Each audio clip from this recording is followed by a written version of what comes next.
தீர்மானம் 6 2021ஆம் ஆண்டு திராவிட மாடல் ஆட்சி அமைந்த பிறகு நாமக்கல் கிழக்கு மாவட்டத்தில் வரலாறு காணாத வகையில் கீழ்கண்ட திட்டங்களை செயல்படுத்திய மாண்புமிகு கழக தலைவர் தமிழ்நாடு முதலமைச்சர் அவர்களுக்கும் கழக இளைஞரணி செயலாளர் இளைஞர் நலன் மற்றும் விளையாட்டு மேம்பாட்டுத்துறை அமைச்சர் மாண்புமிகு அண்ணன் உதயநிதி ஸ்டாலின் அவர்களுக்கும் இக்கூட்டத்தின் மூலமாக நன்றியை தெரிவித்துக் கொள்கிறது. கழக ஆட்சி அமைந்த பிறகு நாமக்கல் கிழக்கு மாவட்டத்தில் நடைபெறும் பணிகள் வருமாறு: நாமக்கல் சட்டமன்ற தொகுதி ரூபாய் 20 கோடி மதிப்பீட்டில் புதிய பேருந்து நிலையம் பணிகளை நிறைவு பெற்று திருப்பூராவிற்கு தயாராக உள்ளது.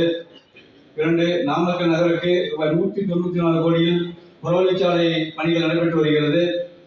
நாமக்கல் மாவட்ட விவசாயிகளின் கோரிக்கையை ஏற்று நாமக்கல் அரசு கால்நடை மருத்துவக் கல்லூரி வளாகத்தில் தினந்தோறும் 2 லட்சம் லிட்டர் பால் பதப்படுத்தும் ஆலை அமைய ரூபாய் 90 கோடி மதிப்பீடு அனுமதி வழங்கப்பட்டு கட்டுமான பணிகள் துவங்க உள்ளது. நாமக்கல் மாநகராட்சியில் நகராட்சியாக இருந்தபோது இணைக்கப்பட்ட பகுதிகளுக்கு ரூபாய் 200 கோடியில் பாதாள சாக்கடை திட்டம் இப்பொழுது பணிகள் நடைபெற்றுக் கொண்டிருக்கிறது. அதிமுக ஆட்சியில் கிடப்பில் போடப்பட்ட நாமக்கல் மருத்துவக் கல்லூரி மருத்துவமனைக்கு ரூபாய் 6 கோடி செலவில் குடிநீர் திட்டம் நிறைவேற்றப்பட்டு மருத்துவமனை பயன்பாட்டிற்கு கொண்டு வரப்பட்டுள்ளது. நாமக்கல் நகரில் 60 படுக்கை வசதிகளுடன் கூடிய சித்த மருத்துவமனை அமைக்கப்பட்டு வருகிறது. சேலம் மாவட்டத்திலிருந்து நாமக்கல் மாவட்டம் பிரிக்கப்பட்டு 26 ஆண்டுகளுக்கு பிறகு நாமக்கல் மாவட்ட மத்திய கூட்டுறவு புதிதாக தொடங்கப்பட்டுள்ளது. மோகனூர் பேரூராட்சியில் மக்களின் நீண்ட நாள் கோரிக்கையை ஏற்று ரூபாய் 24 கோடியில் புதிய குடிநீர் திட்ட பணிகள் நடைபெற்று வருகின்றன. தமிழக வேளாண் பட்ஜெட்டில் நாமக்கல் மாவட்டத்தில் வாடகை கட்டிடத்தில் இயங்க வரும் நாமக்கல் ராசிபுரம் ஒழுங்குமுறை விற்பனை கூடங்களுக்கு புதிய கட்டிடங்கள் கட்டுவதற்கு பட்ஜெட்டில் நிதி ஒதுக்கீடு செய்யப்பட்டு அறிவிப்பு வெளியிடப்பட்டிருக்கிறது. தமிழ்நாடு முன்னாள் முதலமைச்சர் டாக்டர் சுப்பராயன் தியாகிகளை நினைவு கூறும் வகையில் நாமக்கல் மாவட்டத்தில் மார்பளவு சிலையுடன் கூடிய அரங்கம் அமைக்க ரூபாய் 2.5 கோடி நிதி ஒதுக்கீடு செய்யப்பட்டு தமிழக அரசுக்கு உத்தரவிடப்பட்டுள்ளது.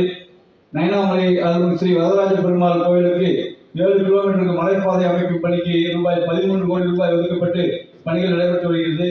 நாமக்கல் அரசு சட்டக் கல்லூரிக்கு புதிய கட்டடங்கள் கட்ட ஏறத்தாழ 80 கோடி ரூபாய்க்கு மேல் நிதி ஒதுக்கீடு செய்யப்பட்டிருக்கிறது.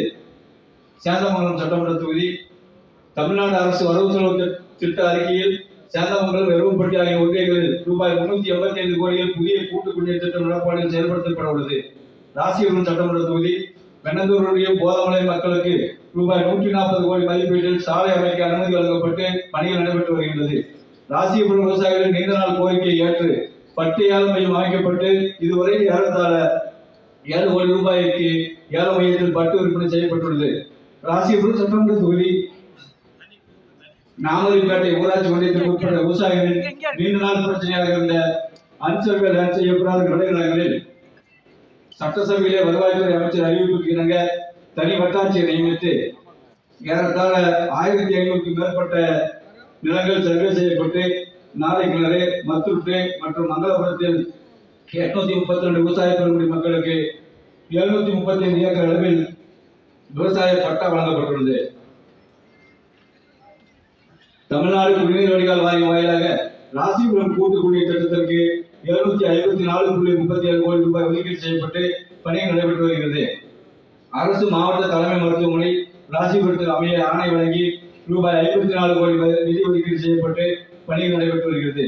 ராசிபுரம் நகராட்சியில் கடந்த 10 ஆண்டு காலமாக செப்பனிடப்படாத சாலைகளை தற்பொழுது ஏறத்தாழ 50 கிலோமீட்டர் அளவிற்கு செப்பனிடப்பட்டிருக்கிறது. ராசிபுரம் பட்டணம் புதுப்பாளையம் மின்சார பாதையில் உள்ள 11 கிராமங்களுக்கு 24 மணி நேரமும் 14,000 மின் மும்முனை மின்சாரம் வழங்கப்பட்டிருக்கிறது.